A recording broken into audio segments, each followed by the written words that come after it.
इस वीडियो में मैं आप लोग को बताऊंगा कि किसी भी यूपीएस का बैटरी बैकअप का कैलकुलेशन कैसे करते हैं। कैसे जानेंगे कि हमारा यूपीएस का बैटरी बैकअप कितना है, कितना बैकअप हमें दे रहा है।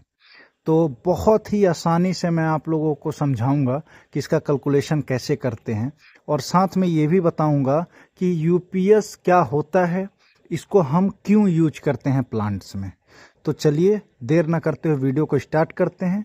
अगर ये वीडियो आप लोग को पसंद आए तो चैनल को सब्सक्राइब कर लीजिएगा, वीडियो को लाइक करिएगा और कमेंट करके बताइएगा कि ये वीडियो कैसा लगा। देखिए ऑलरेडी हेडिंग मैंने डाल रखी है, UPS battery backup time calculation.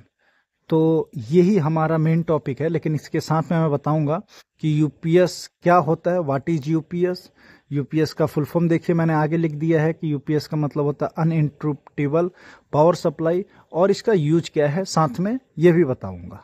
पहले देखते हैं यूपीएस क्या है। It is a device that provides backup power to electrical equipment during a power outage. जब पावर आउटेज हो जाता है तो यूपीएस क्या करता है, ये बैकअप पावर प्रोवाइड करता है इलेक्ट्रिकल इक्विपमेंट्स को। हम तो समझ गए कि यूपीएस क्या होता है। अब हम देखेंगे कि इसको हम यूज में कैसे लेते हैं। तो आइए, by switching to battery power when the main power source fails. जब मेन पावर सोर्स जो है वो फेल हो जाता है, तब ये क्या करता है, यूपीएस स्विच करता है बैटरी पावर को।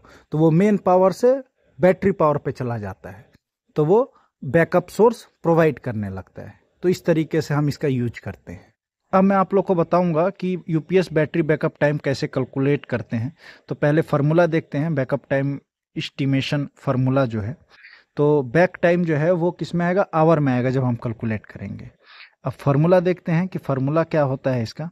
तो बैटरी कैपेसिटी इन एएच, मतलब हुआ कि बैटरी की जो कैपेसिटी है वो एम्पियर आवर में होगी। उसके बाद हमें मल्टीप्लाई कर देना है बैटरी वोल्टेज, तो कितना बैटरी वोल्टेज है उससे मल्टीप्लाई करना है। उसके बाद फिर से नंबर ऑफ बैटरीज, बैटरी जितने आपने सीरीज में लगा रखी हैं उनको मल्टीप्लाई करना है साथ में, नंबर ऑफ बैटरीज को। उसके बाद यूपीएस की इफिशिएंसी को मल्टीप्लाई करना है। उसके बाद लोड जो है वाट में है उससे इसको डिवाइड कर देना है। तो यही बैकअप निकालने का फॉर्मूला होता है। तो एक एग्जांपल ले लेते हैं हम कैलकुलेट करने के लिए। ये हो गया यूपीएस, ये हो गई हमारी बैटरी, और बैटरी की कैपेसिटी 100 एएच यहाँ लिख दी है मैंने, और अलग से भी लिख रखी है। देखिए बैटरी कैपेसिटी होगी 100 एम्पियर पर आवर, और वोल्टेज हो गया 12 वोल्ट। ठीक है, वहाँ नीचे ही बैटरी में लिख दिया है। और ये हो गई क्वांटिटी की, कितने नंबर्स ऑफ बैटरी हैं, तो 8 नंबर ऑफ बैटरी है। और ये हो गया इन्वर्टर की इफिशियंसी। ठीक है, तो वो 90% होगी, मतलब जो यूपीएस है उसकी इफिशियंसी। लोड हो गया 3000 वाट। तो ये सारे हमने ले लिए जो जो चीज़ हमें चाहिए था। अब हम फार्मूला में इसको पुट करेंगे और वहाँ से देखेंगे कि कितना बैकअप इस पैरामीटर पे यूपीएस का आएगा। अब हम कैलकुलेशन करेंगे। आपको स्क्रीन पे दिख रहा होगा ऑलरेडी फार्मूला, मैंने पहले ही बताया था, अभी भी यहाँ लगा दिया है कि यहाँ से आप देखते रहें, कोई कंफ्यूजन ना हो।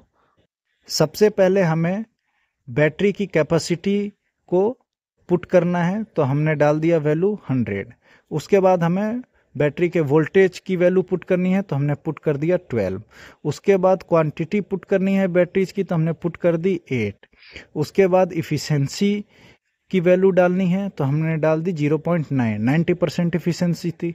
तो उसको जब आप निकालेंगे, परसेंटेज को कन्वर्ट करेंगे वैल्यू में, तो 0.9 आ जाएगा। उसके बाद हमने डिवाइड कर दिया लोड से, तो हमारा लोड कितना था, 3000। वैल्यू पुट करने के बाद अब हम इसको कैलकुलेट करेंगे। जो भी ब्रैकेट में है उसको सबको मल्टीप्लाई कर लेंगे।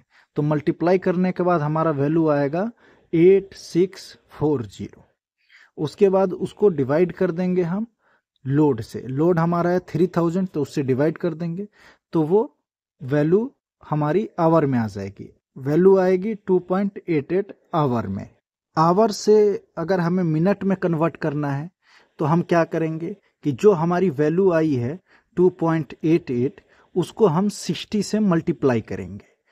2.88 को जब 60 से मल्टीप्लाई करेंगे तो वो मिनट में कन्वर्ट हो जाएगा, तो उसकी वैल्यू आएगी 172.8 मिनट के आसपास, यही वैल्यू आएगी। तो देखिए जो हमने एग्जाम्पल लिया था उसके अकॉर्डिंग हमने यूपीएस के बैटरी बैकअप का वैल्यू निकाल लिया है। अगर आवर में देखें तो 2.88 आवर और मिनट में देखें तो 172.8 मिनट, इतना बैकअप है हमारा बैटरी का। और कुछ मेन पॉइंट्स है वो भी मैं आप लोग को बता देता हूं जो हमें कंसीडर करने चाहिए। एक होता है सी रेट। सी रेट बैटरी में होता है जो बताता है कि कितना जल्दी चार्ज हो रहा है और डिस्चार्ज हो रहा है। अगर सी रेट हाइयर है तो चार्जिंग डिस्चार्जिंग जल्दी होगी, ठीक है। अब देखते हैं डीओडी, जिसका फुल फॉर्म होता है डेप्थ ऑफ डिस्चार्ज। ये हर बैटरी में अलग अलग होता है। डीओडी का मतलब ये होता है कि अगर वो 100% है, इसका मतलब है कि 100% बैटरी ड्रेन हो चुका है। अगर वो 0% दिखा रहा है, इसका मतलब बैटरी फुल चार्ज है। तो जस्ट इसमें उल्टा होता है डीओडी में। ये भी हमें ध्यान रखना चाहिए कि 25 डिग्री सेल्सियस के नीचे तापमान है आपके यहाँ तो बैटरी की क्षमता कम हो जाएगी, उसका जो केमिकल रिएक्शन है वो स्लो हो जाएगा, जिससे कि इलेक्ट्रिक फ्लो कम हो जाएगा। मतलब है सीधा सीधा ये, बैटरी कम चार्ज रखेगी और ठंडी परिस्थितियों में उतना अच्छा प्रदर्शन नहीं कर पाएगी। और ये भी ध्यान रखें कि 10 से 25% का मार्जिन बैटरी की कैपेसिटी में लेकर चलें। यह मार्जिन यह सुनिश्चित करने में मदद करता है कि बैटरी प्रणाली समय के साथ बिजली की मांग में अप्रत्याशित वृद्धि और गिरावट को संभाल सके। ये वीडियो आप लोगों को बहुत पसंद आने वाला है क्योंकि बहुत ही बढ़िया टॉपिक है और बहुत बढ़िया तरीके से मैंने एक्सप्लेन किया है। तो आज के लिए इतना ही, फिर मिलेंगे नेक्स्ट डे नेक्स्ट वीडियो में। Thank you.